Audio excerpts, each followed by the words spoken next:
आज 8 अप्रैल है। नीट में रफली चलिए कैलकुलेशन वाइज सोचते हैं कि प्रिपरेशन वाले दिन कितने बचे हुए हैं। आखिरी के वीक में तो नहीं पढ़ना चाहिए ज़्यादा। तो हमारे पास मुश्किल से 25 दिन जोड़ लेते हैं, उसके कुछ आखिरी के 3-4 दिन नहीं पढ़ने को जोड़ के। तो इन 25 दिन की हमारे पास एक स्ट्रेटजी होनी चाहिए, और that strategy can fetch you 680+ marks. But efforts तो जम के लगेंगे। चलो हम बात करते हैं।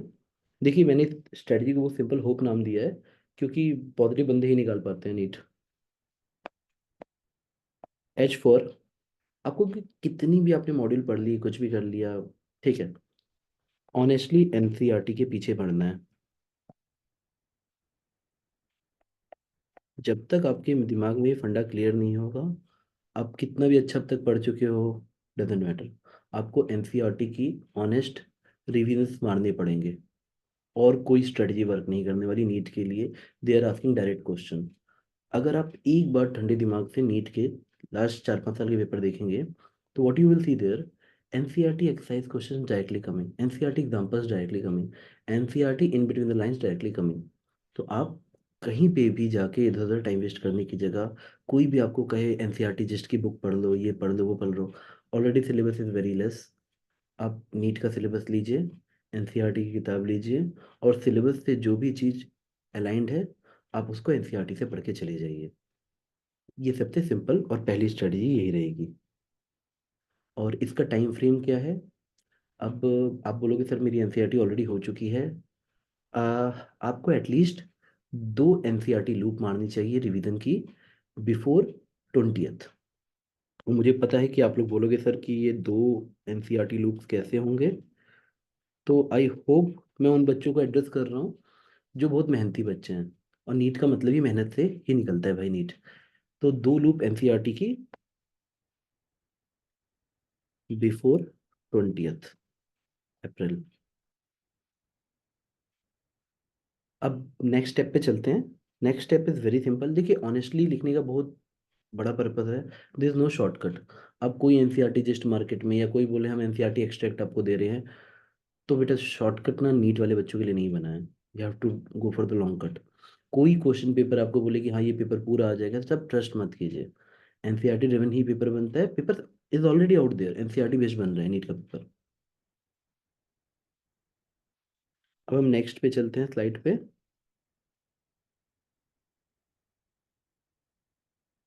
सॉरी। हाँ, सेकंड। आपको जो सेकंड पॉइंट है, ओ से आउटपुट इंडिकेटर्स पे ही वर्क करना है। फॉर एग्जांपल, बच्चे जो नीट में गलती करते हैं ना, दे काउंट कि हम कितने घंटे पढ़ रहे हैं। देखिए, गॉड एफर्ट्स देखता है, but in the right direction.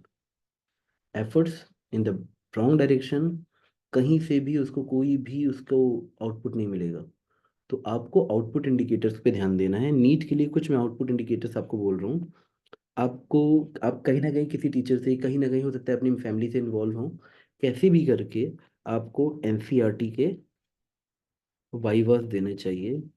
और इसका पर्पस ये नहीं रहता कि और कोई क्वेश्चन, देखिए ओरल क्वेश्चन तो आते नहीं है। पॉइंट ये रहता है कि when you prepare for NCERT vivas ना, आप रिकॉलिंग कैपेसिटी बहुत बढ़ जाती है आपकी।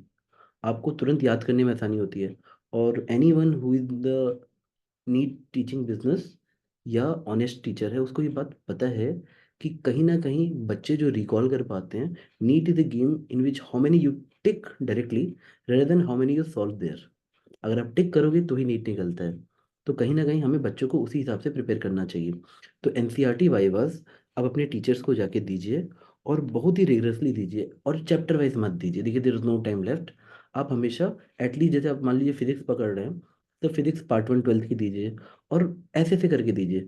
मेरा सजेशन तो इवन है कि आप 2-3 दिन का टाइम लेके पूरी फिजिक्स 12 दीजिए, और ऐसे रेगुलर वाइवास दीजिए, जिसमें टीचर आपको बेसिक्स कुछ भी पूछे और आप तुरंत आप लिख के दिखा दो कि सर देखिए ये आंसर है या ये वैल्यू है। और in that way you can ensure कि आपको घर पे भी पढ़ने में थोड़ा मजा आए। और ये बहुत अच्छा तरीका होता है, वरना कई बार मंडेन वे में या बोरिंग तरीके से बच्चा पढ़ता रहता है, और उसके ब्रेन में ना वो हो जाता है, ब्रेन फॉग टाइप का आ जाता है, कि बच्चा बैठा तो है किताब के बारे में, पर ओवर थिंकिंग कर रहा है, वो पढ़ नहीं रहा होता। तो इस तरीके से यू कैन ऑलवेज इंश्योर कि बल्क में चैप्टर्स लेके अगर आप वाइवा देते हो, तो घर पे जितनी भी देर तुम पढ़ोगे तुम्हारे मन में ये चलेगा, अरे ये सर ने पूछा ये पूछा तो तुम्हारी रिकॉलिंग कैपेसिटी, या तुम उसी तरह से पढ़ोगे कि तुम रिस्पॉन्स कर सको। तो एनसीईआरटी वाइवा मस्ट है, आप किसी भी तरह दीजिए। आपके नीट के मॉक चल ही रहे होंगे, जिस कोचिंग से आप जुड़े होंगे वहाँ नीट के मॉक्स चल रहे होंगे। आप प्लीज़ अपनी सेल्फ स्टडी आवर्स को क्राइटेरिया मत बनाइए, मैं बार बार बोल रहा हूँ। आप नीट के मॉक्स को देखिए। देखिए कई बार मॉक्स में ये होता है कि बच्चा थोड़ा सा गलत फील करता है। कोचिंग से मॉक्स या कुछ भी होते हैं वो तो 40 नंबर 50 नंबर उसमें कम आते हैं। तो आप अपनी स्ट्रेटजी को ऐसे समझिए कि अगर आपके नीट के मॉक में नंबर जो कट रहे हैं उनको देखिए, और टीचर से बात कीजिए क्या सर ये क्वेश्चन नीट लेवल वाले हैं कि नहीं। कई बार नीट में भी टफ क्वेश्चंस डाल देते हैं कोचिंग्स भी, और इधर उधर से जहाँ से भी आप लेंगे वहाँ पे भी, so that they make student feel कि हम थोड़ा सा सुपीरियर हैं थोड़ा सा। और देखिए उसका एक फायदा भी होता है, ऐसा नहीं कि वो गलत स्ट्रेटजी रहती है। अगर एक हार्ड क्वेश्चन आता है ना तो बच्चा कभी इगोइस्टिक नहीं होता है कि मेरे को सब आता है, वो भी बहुत खराब चीज़ है, फिर बच्चा रिवीजन ही नहीं करेगा। और एक दो हार्ड क्वेश्चन के बहाने बच्चा पूरा टॉपिक रिवाइज कर लेता है, जहाँ नंबर कटते हैं दर्द सबको होता है। तो it's always win win situation for student if he knows कि पॉजिटिव क्या है। तो नीट मॉक्स को आप जितनी दे पाएं, मेरी बच्चों से रिक्वेस्ट है कि 20+ फुल लेंथ आपको देने चाहिए, फुल लेंथ। और ये अभी से स्टार्ट करके, और हर में सिर्फ ये कि नंबर नहीं कटने दो, ये सोच के जाओ। और अपने आप देखो बेटा, जो अडेप्ट नहीं करता ना वो ग्रो नहीं करता है। अडेप्ट करो हर पेपर के साथ, हर मॉक के बाद अडेप्ट करो। सी कि तुम्हारे मार्क्स कहाँ कट रहे हैं, स्ट्रेटजीज बनाओ। अगर देखो जो बी सेक्शन है, जो जिसमें आप चुन सकते हो, उसमें नंबर कटने देना मतलब आपने गलत क्वेश्चंस को चुना होगा करने के लिए, क्योंकि वहाँ तो ऑप्शंस ज़्यादा है। तो ऐसे भी देखो कि सेक्शन ए में कट रहा है कि बी में कट रहा है, बट देखो यानी अपने जो आउटपुट इंडिकेटर्स हैं उनके हिसाब से पढ़ाई करो, ना कि आपकी पढ़ाई किसी भी तरीके से बेस्ड होनी चाहिए नंबर ऑफ स्टडी आवर्स को देखते हुए। और देखो what I see every year, students putting lot of effort, and वो आखिरी में बिना बात के ये नंबर सुनते हैं, सर 25 लाख बैठ रहे हैं। See, even the student count goes to 50 lakhs, the cutoff doesn't change, वो डबल नहीं हो जाती है, उस प्रोपोर्शन में नहीं बढ़ती है। ह्यूमन कैपेसिटी भी कुछ होती है। अगर आप बच्चों को बहुत ज़्यादा भी कर दो तो जो कट ऑफ होता है ना, वो एक सर्टेन परसेंटेज में 3% 2% 1% ऐसे बढ़ेगा। सपोज आपको लग रहा है कि आपकी स्टेट में जो कॉलेज मिले हैं वो 605 नंबर में मिले हैं लास्ट ईयर, तो ठीक है इस बार वो 615 पे मिलेंगे, 612 पे मिलेंगे। तो सी, अगर आप बहुत ज़्यादा इधर उधर से खबरें सुनोगे, रिलेटिव्स के कॉल्स मत अटेंड करो कि हाँ बेटा आपकी तैयारी कैसे चल रही है, अच्छी चल रही है। सी, और मेरे ख्याल से रिलेटिव्स को इस समय कॉल करना भी नहीं चाहिए, बट इंडियंस आप जानती हैं। तो आपकी स्ट्रेटजी सिंपल होनी चाहिए कि इस समय आप अपने मेंटर्स को छोड़ के, मम्मी पापा को छोड़ के, अपने भाई बहन को छोड़ के आप किसी के ज़्यादा टच में मत रहिए। अगर कोई कॉल करता है भी तो smartly mummy papa should take that call, और उनको अपने लेवल पे आप तक बात नहीं आने देना चाहिए। और आप you should also refrain from attending any calls और एनीथिंग। अब ये तो आपको करना पड़ेगा। और कई बच्चे ऐसे बोलेंगे कि सर देखिए अभी तो हमने अच्छे से तैयारी नहीं की है, तो आप कहाँ 680+ की बात कर रहे हैं, हमारे तो 300 400 नंबर आ रहे हैं कोचिंग के टेस्ट में। बेटा देखो, पढ़ाने के दौरान ना क्यों मैं ऑप्टिमिस्टिक रहता हूँ, या किसी को ऑप्टिमिस्टिक रहना चाहिए, पॉजिटिविटी की पावर बहुत ज़्यादा होती है। I still remember vividly girl Anna Devnath, done with her school board exams, rigorously she studied 22 days NCRT, first attempt में शी क्लियर्ड मेडिकल, और वो शायद कोलकाता मेडिकल कॉलेज में है अभी बच्ची। And she was always happy. वो उसने एक बार भी ये नहीं बात की कि नहीं होगा या कुछ हो, सर कितना पढ़ना है कैसे पढ़ना है, बस खत्म, थोड़ा बहुत इधर उधर का एनसीईआरटी पढ़ा, इंजॉय करने पेपर चली गई। जो बच्ची 20-22 दिन में क्रैक कर सकती है, और वो ऐसा भी नहीं कि शी वॉज लाइक वो आइंस्टीन और समथिंग, बट सोली फोकस्ड कि एनसीईआरटी पढ़नी है, टेस्ट सीरीज थोड़ा बहुत देना है और चिल रहना है। और वो आखिरी दिन तक एनसीईआरटी पढ़ी और कॉन्फिडेंस पे पेपर देने गई है।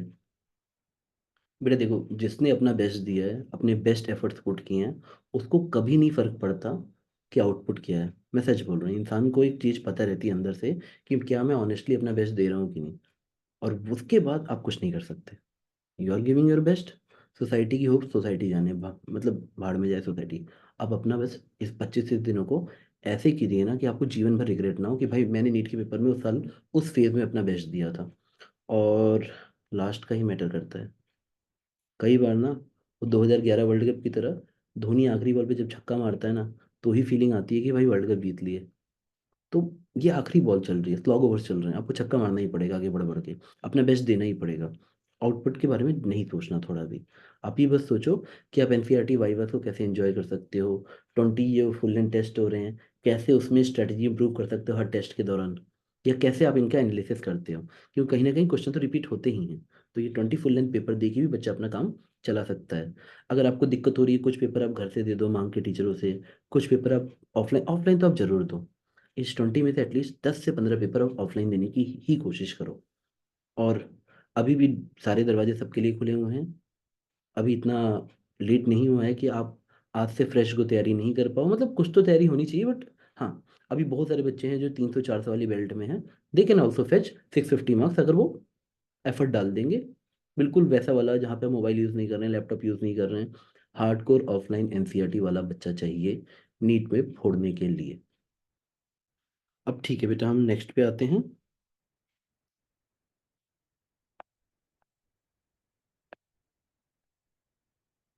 देखो, अगर मैं आपको सिंपल सी बात बताऊं, हर दिन हमारी एक स्ट्रेटजी फेल होती है और हम नहीं बनाते हैं। तो प्लान करो, जितना डे को प्लान कर सकते करो। Seize the day. पर जब तक आप सीज द डे वाले मोड में नहीं आते हो, और हर दिन की सुबह उठ के प्लानिंग करो। मेरा आपको एक सिंपल स्ट्रेटजी आपको समझा रहा हूँ कि आपकी प्लानिंग डेली होनी चाहिए, और डेली आपकी कुछ ना कुछ रह जाएगा। तो इस प्लानिंग को आप डेली करो, और इसमें एटलीस्ट, मुझे पता है इट विल साउंड फनी, पर 12 आवर्स पढ़ो।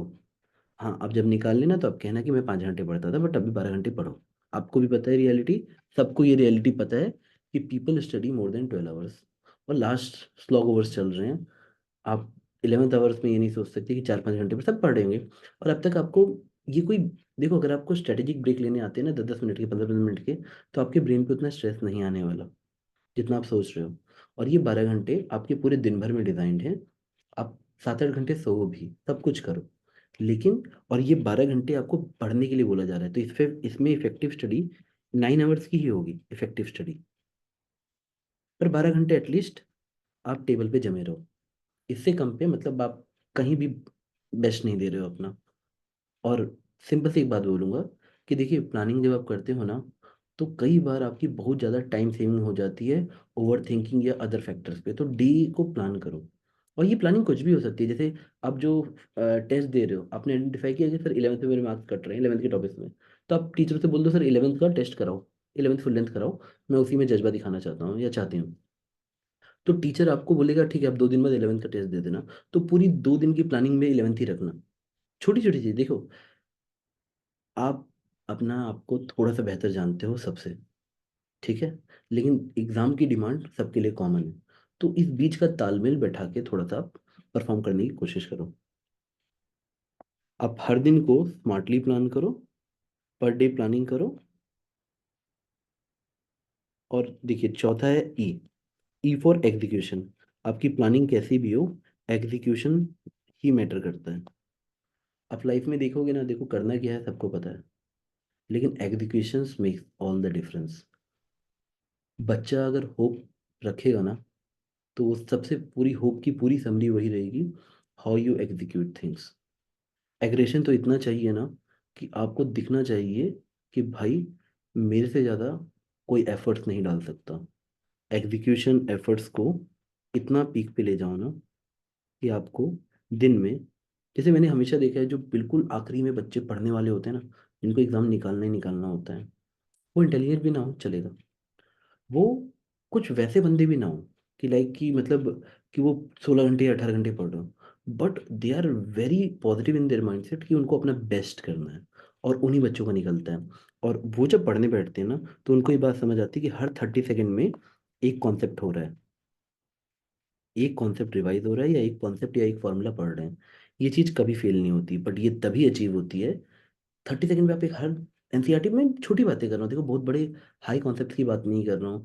आपको कैपिलरी राइज का फॉर्मूला रिवाइज करना है, 30 सेकंड ही लगेगा। आप बर्नौली की स्टेटमेंट पढ़ना चाहते हो, 30 सेकंड ही लगेगा। आप बायो का कोई टर्म याद करना चाहते हो, 30 सेकंड ही लगेगा। जब तुम्हारा ये लेवल आ गया और तुम्हें टाइम 30 सेकंड फॉर्मेट में दिखने लग गया, समझ जाओ तुम प्रो रिवीजन मोड में आ चुके हो, जिन बच्चों का निकलता है। और टाइम भी है, एग्रेशन भी होना चाहिए आपके अंदर, और मतलब एक इंस्टिंक्ट भी होनी चाहिए कि भाई मुझे तो करना ही करना है।